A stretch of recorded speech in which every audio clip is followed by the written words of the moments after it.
this video, we're going to set up our death animations. So right now we have them spliced and animated. We now need to modify the controllers on everyone. So let's go ahead and do the player first. Let's open up our character controllers animator components. So in the animator view for our player, we have all these transitions here, and then we have death. When can death occur? Well, death can occur at any state. All right, so no matter what animation state the player's in, if he gets killed, it will go to death. So we're going to make transition to death. We're going to create a trigger for it. So trigger death.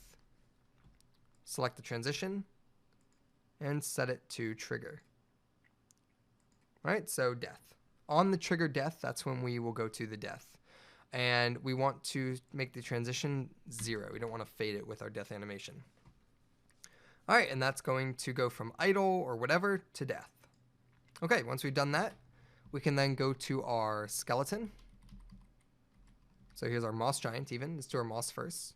So here's our moss sprite. We are going to take this death animation and also apply it to any state. So make transition goes to any state. And then we need to add a trigger for death. And we're going to have to trigger this through code. Let's select our enemy sprite to make sure we do that. So we have our death trigger, and then the any state to that, the transition is going to be death. And you want to set transition duration to 0. Let's do the next one, enemy spider sprite. We're going to trigger death. Death can occur at any state. Select the transition arrow. List is empty, add a condition, death. Transition time 0. Let's save. Let's do the skeleton, last one. We have our death here, and we can transition to it any state. Add a trigger for death, and add that as a condition. Death, transition duration is 0.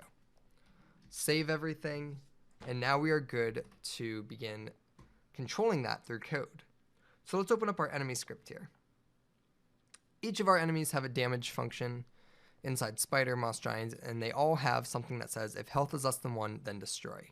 Well, instead of that, what we want to do is we want to basically say anim, which is in our parent, it has a reference to our controller, and we're going to say anim.setTrigger, and we're going to set the trigger death.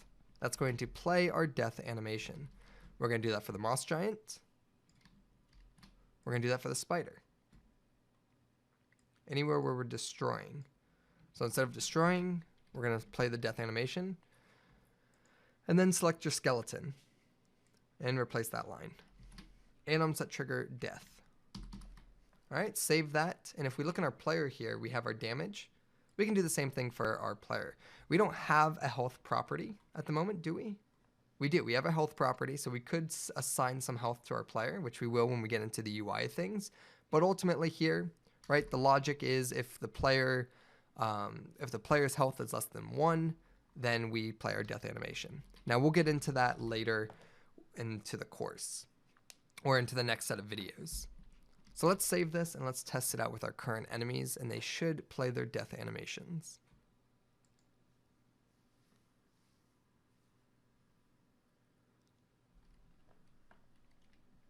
All right, let's run Unity.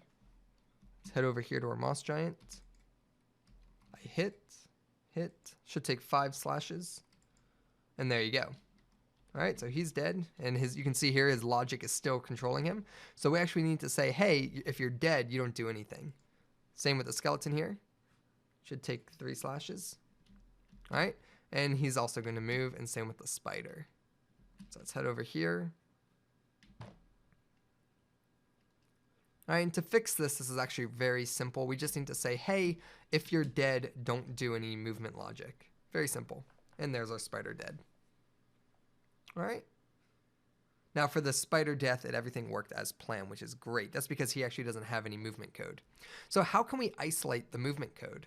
Well, we can simply isolate the movement code by telling it that, hey, if you're in attack mode, because it knows, right? It says is hit is true. and then basically it gets set to false as we move away. We just need to know if it's dead actually. So if it's dead, so inside the enemy script here, we can have a bool that says, let's have a bool here called protected, so that only the children have access to this. So protected bool, and we'll say is dead equals false, right? Because you're not dead at the start. So let's see here. So here we have protected bool is dead is false. Now inside our spider, what do we want to do? Inside the spider, if you're dead, we need to then say, we're going to say is dead equals true. Inside the moss giant, is dead equals true. And inside the skeleton, is dead is going to be true. So now each of these will know if it's dead, and based on that logic, we can control what happens in this enemy class. So here, when do we want to call movement?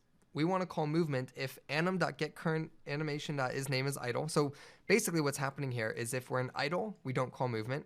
If we're in combat, we don't call movement. But what we can also check for here is we can add an or statement. So here we can actually say, or, using an or statement, or is dead equals true. Now, one thing we actually may want to do instead of this to keep it very clean and organized is actually just come down here. We're going to say, we'll go ahead and just say if is dead equals false, do movement. And that makes a little bit more sense. So if is dead equals false, then you can do movement. And if it's true, then you're not going to move. Let's let Unity compile. Let's run this again. And we should see that as we kill this moss giant in front of us, it will stay on the ground.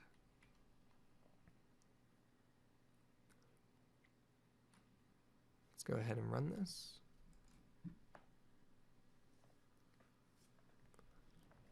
All right, let's go ahead and kill the moss giant. So it should take 5 slashes. Let him attack us. All right, and there we go. He's stuck in idle. He's playing his walk animation, but he's dead, so it's fine. And actually, what we're looking at here in the animator could be the skeleton's animation. If we look at the moss giant sprite, it's stuck on death. So here, let him attack us back. We'll kill him. All right, and he's stuck. And same goes for the spider. The spider will just be stuck. All right, so that wraps up our death animations. I'll see you guys in the next video.